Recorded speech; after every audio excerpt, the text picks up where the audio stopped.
بسم اللہ الرحمن الرحیم۔ السلام علیکم ویورز، میرا نام ہے حیدر اور آپ دیکھ رہے ہیں پاسبان امید ویلفیئر فاؤنڈیشن کا آفیشیل چینل۔ پاسبان امید ایک ویلفیئر فاؤنڈیشن ہے جو کہ آپ لوگوں کے تعاون سے مستحق اور ضرورت مند لوگوں کے لیے کام کر رہی ہے۔ تو آپ اپنی کمائی میں سے اللہ پاک نے جو آپ کو روزگار عطا کیا ایک مخصوص حصہ نکال کے پاسبان امید کو فنڈنگ کریں تاکہ ہم آپ کے پیسے کو ضرورت مندوں پر خرچ کر سکیں جو صحیح معنوں میں ضرورت مند لوگ ہیں۔ اور ضرورت مند کے کام آنے کا یہ طریقہ نہیں ہوتا کہ آپ اس کو تماشا بنا دیں پورے معاشرے کے سامنے۔ نیکی کا مقصد تو یہ ہے کہ آپ نے ایک ہاتھ سے نیکی کی تو دوسرے ہاتھ کو پتہ نہ چلے۔ آپ سے پچھلی ویڈیو میں نے یہ کہا تھا کہ آپ کو فلسطین کی اہمیت کے حوالے سے ہم کچھ بتائیں گے، تو کچھ باتیں ہیں جو میں آپ سے شیئر کرنا چاہوں گا اور ان باتوں کے ساتھ جڑی ہوئی بہت سارے واقعات ہیں، لیکن میں آپ کو اس وقت یہاں پر صرف چند مین چیزیں بتاؤں گا تاکہ ویڈیو بہت زیادہ لمبی بھی نہ ہو جائے اور آپ لوگوں تک ایک جامع پیغام بھی پہنچ جائے، آپ لوگوں کو بہت ساری باتوں کا پتہ بھی چل جائے اور یہ تمام باتیں آپ آگے بھی شیئر کریں اپنی گفتگو کے اندر، اور اپنے بچوں کے ساتھ بھی یہ تمام باتیں شیئر کریں تاکہ ان کو بھی ان ساری چیزوں کی اہمیت کا اندازہ ہو۔ آپ سے کوئی اسپیشلی یہ بات پوچھے یا نہ پوچھے، لیکن آپ جہاں پر بھی بیٹھیں اپنی گفتگو کریں تو اندر ان چیزوں کا ذکر لازمی کریں کہ فلسطین کے ساتھ ہم کس وجہ سے محبت کرتے ہیں۔ فلسطین سے ہم اس لیے محبت کرتے ہیں کہ یہ فلسطین انبیاء کرام علیہ السلام کا مسکن رہا ہے۔ بہت سارے انبیاء کرام یہاں پر آ کر آباد ہوئے اور یہیں پر انہوں نے رہائش اختیار کی اور یہ انبیاء کرام کی سرزمین کہلاتی ہے۔ حضرت ابراہیم علیہ السلام جو خلیل اللہ تھے انہوں نے فلسطین کی طرف ہجرت فرمائی تھی۔ اللہ تبارک تعالیٰ نے حضرت لوط علیہ السلام کو اس عذاب سے نجات دی جو ان کی قوم پر اسی جگہ نازل ہوا تھا، اور حضرت داؤد علیہ السلام نے اسی سرزمین پر آ کر اپنی سکونت رکھی، اپنی رہائش اختیار کی اور یہیں پر اپنا ایک محراب بھی تعمیر فرمایا۔ اللہ پاک نے کائنات کے اندر سب سے بڑی بادشاہت جو دی ہے وہ حضرت سلیمان علیہ السلام کو دی تھی۔ حضرت سلیمان علیہ السلام پوری دنیا پر حکومت کرتے تھے، ان کی حکومت پاؤں پر، جنات پر اور سمندروں پر اور انسانوں پر، جانوروں پر، ہر ایک مخلوق پر ان کی حکومت تھی جو اللہ پاک نے ان کو عطا کی تھی۔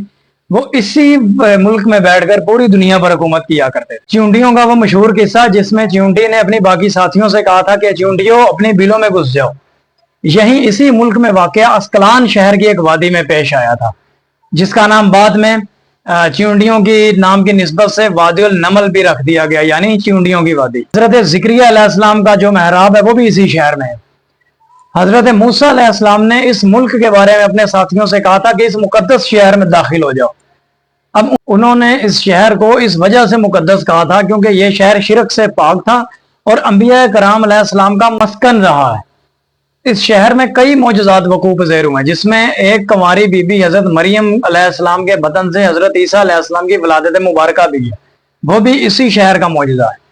حضرت عیسیٰ علیہ السلام کو جب ان کی قوم نے قتل کرنا چاہا تو اللہ تبارک تعالیٰ نے انہیں اسی شہر سے آسمان پر اٹھایا تھا۔ ولادت کے بعد جس وقت آپ دیکھتے ہیں کہ عورت اپنی جسمانی کمزوری کی انتہا پر ہوتی ہے بچے کی پیدائش کے بعد، تو ایسی حالت میں حضرت مریم علیہ السلام نے کھجور کے تنے کو ہلایا اور وہاں سے کھجوریں ان کے لیے اوپر سے گریں اور انہوں نے وہ کھجوریں کھائیں۔ یہ بھی ایک معجزہ الہی ہے، یہ بھی اسی سرزمین پر پیش آیا۔ قیامت کی علامات میں سے ایک حضرت عیسیٰ علیہ السلام کا زمین پر واپس تشریف لانا ہے، وہ بھی اسی شہر کے ایک مقام سفید مینار کے پاس ہوگا۔ اسی شہر کے ایک مقام باب لد پر حضرت عیسیٰ علیہ السلام دجال کو قتل کریں گے۔ آخرت پر یقین جو کہ ہر مسلمان کے ایمان کا ایک حصہ ہے، جو حشر کا میدان لگے گا وہ بھی فلسطین کی زمین پر ہی لگے گا۔ فلسطین ہی ارض محشر ہے۔ اسی شہر سے یاجوج و ماجوج کا زمین میں قتال اور فساد کا کام شروع ہوگا۔ اسی شہر میں وقوع پذیر ہونے والے قصوں میں ایک قصہ طالوت اور جالوت کا بھی ہے۔ فلسطین کو جب نماز کی فرضیت کے بعد مسلمانوں کا قبلہ اول ہونے کا اعزاز بھی حاصل رہا ہے۔ ہجرت کے بعد حضرت جبرائیل علیہ السلام حکم ربی سے آقا علیہ السلام کو مسجد اقصی سے کعبہ کی طرف رجوع کروا گئے تھے۔ مسجد اقصی فلسطین میں اور کعبہ جو ہے اس وقت جو موجودہ بیت اللہ وہ مکہ مکرمہ میں، تو انہوں نے دوران نماز ہی قبلہ بدلنے کا حکم آیا تھا اللہ پاک کی طرف سے۔ تو یہ جس مسجد میں واقعہ پیش آیا وہ مسجد آج بھی مسجد قبلتین کہلاتی۔ حضور اکرم صلی اللہ علیہ وسلم معراج کی رات آسمان پر لے جانے سے پہلے مکہ مکرمہ سے یہاں بیت المقدس فلسطین شریف لائے گئے۔ سرکار دو عالم صلی اللہ علیہ وسلم کی ابتدا میں انبیاء علیہ السلام نے یہیں پر نماز ادا فرمائی تھی، تو اس طرح فلسطین ایک بار پھر سارے انبیاء کا مسکن بن گیا۔ سیدنا ابو ذر رضی اللہ تعالیٰ عنہ کہتے ہیں کہ میں نے رسول اللہ صلی اللہ علیہ وسلم سے عرض کیا کہ یا رسول اللہ زمین پر سب سے پہلی مسجد کون سی بنائی گئی؟ تو آپ صلی اللہ علیہ وسلم نے فرمایا کہ مسجد الحرام یعنی خانہ کعبہ۔ میں نے پھر عرض کیا کہ یا رسول اللہ پھر کون سی؟ تو آپ صلی اللہ علیہ وسلم نے فرمایا کہ مسجد الاقصی یعنی بیت المقدس۔ میں نے پھر پوچھا کہ ان دونوں کے درمیان کتنا فاصلہ تھا؟ آپ صلی اللہ علیہ وسلم نے فرمایا 40 سال کا، اور تو جہاں بھی نماز کا وقت پالے وہیں نماز ادا کر لے، وہ مسجد ہی ہے۔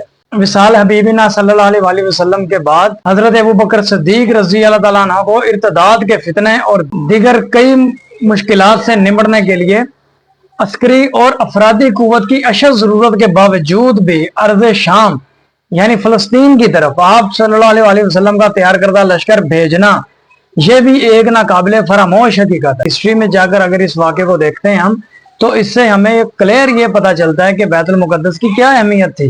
حضرت عمر فاروق رضی اللہ تعالیٰ عنہ کا جو دور ہے وہ تاریخ اسلام کا ایک سنہرا دور ہے۔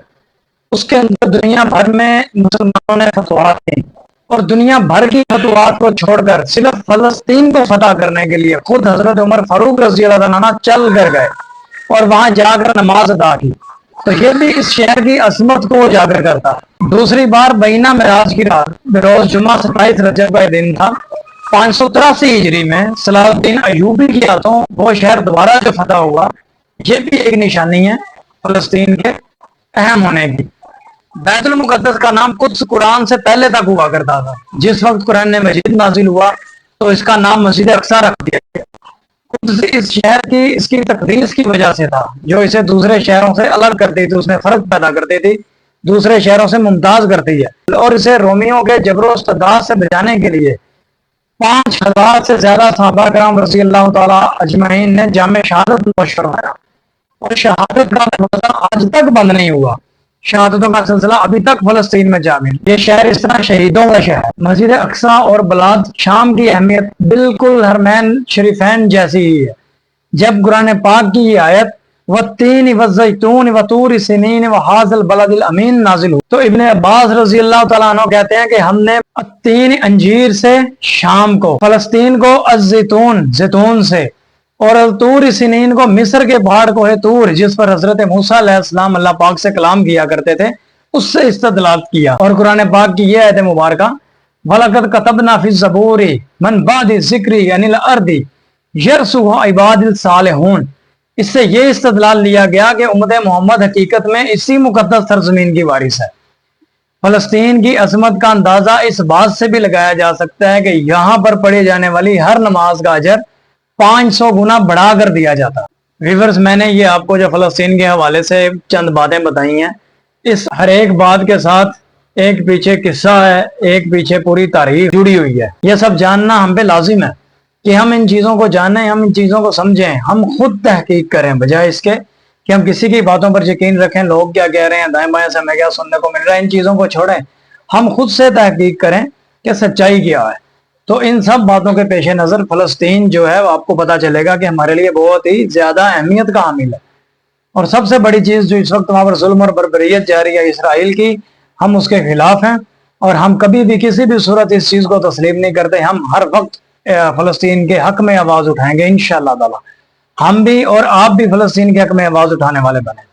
خاموش رہ کر ہم لوگوں نے تماشائی نہیں بننا، ٹھیک ہے؟ جہاں تک ہو سکے، جس طرح سے ہو سکے، ہم لوگوں نے فلسطین کے حق میں کام کرنا ہے۔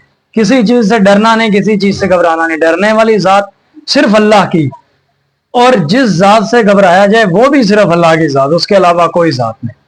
تو ہم لوگوں نے صرف انسانیت کے لیے کام کرنا ہے، سچے دل سے کام کرنا ہے، اللہ کی رضا کے لیے کام کرنا ہے۔ تو آپ بائیکاٹ کو بھی جاری رکھیں، آپ اسرائیل کے خلاف آواز بھی اٹھائیں، آپ فلسطین کے حق میں کھڑے بھی ہوں، اور آپ دعا کریں کہ اللہ پاک ملک پاکستان کے لیے آسانیاں پیدا کرے، ملک پاکستان کی عوام کے لیے آسانیاں پیدا کرے، جو لوگ فلسطین کے حق میں ملک سے ڈیمانڈ کر رہے ہیں ان کے لیے بھی آسانیاں پیدا کرے۔ تو ہم لوگوں نے کسی بھی معاملے میں خاموش تماشائی کبھی بھی نہیں بننا۔ آپ لوگ اپنے فنڈز وغیرہ جو ہیں وہ پاسبان امید ویلفیئر فاؤنڈیشن کو سینڈ کریں، تاکہ ہم آپ کا دیا ہوا پیسہ مستحقین کے اوپر لگا کر ان کی ضروریات کو پورا کر سکیں۔ تو انشاءاللہ تعالیٰ اس حوالے سے بھی آپ کو ہم ویڈیوز وغیرہ آگے شیئر آپ کے ساتھ کریں گے، اور اپنے جو فلاحی کام ہے وہ بھی ہم آپ کے ساتھ انشاءاللہ شیئر کریں گے۔ تو ہمارے لیے بھی دعا کیجیے گا، اللہ پاک آپ سب کی ایمانتیں ان لوگوں تک پہنچانے کی ہمیں بھی توفیق عطا فرمائے بنا کسی خیانت کے، آمین ثم آمین۔ ویڈیو اگر پسند آئی ہو تو لائک کر لیں، اپنی رائے کا اظہار کمنٹ سیکشن میں لازمی دیا کریں، ویڈیو شیئر کر دیں جہاں تک آپ کر سکتے ہیں، جتنے لوگوں تک آپ کر سکتے ہیں، جتنے لوگوں تک آپ یہ پیغام پہنچائیں گے اتنا ہی ہم فلسطین کے حق میں کام کر سکتے ہیں، اور اتنا ہی لوگ جو ہے وہ اسرائیل کے خلاف کھڑے ہوں گے، ان لوگوں کو بھی اویئرنس ملے گی۔ تو یہ آپ کے اوپر ایک ذمہ داری ہے، اگر آپ چینل پر نئے ہیں تو آپ چینل کو سبسکرائب بھی کر لیں۔ اللہ پاک ہم سب کو اپنے حفظ و امان میں رکھے، پاکستان کی خیر فرمائے، آمین۔ اللہ حافظ۔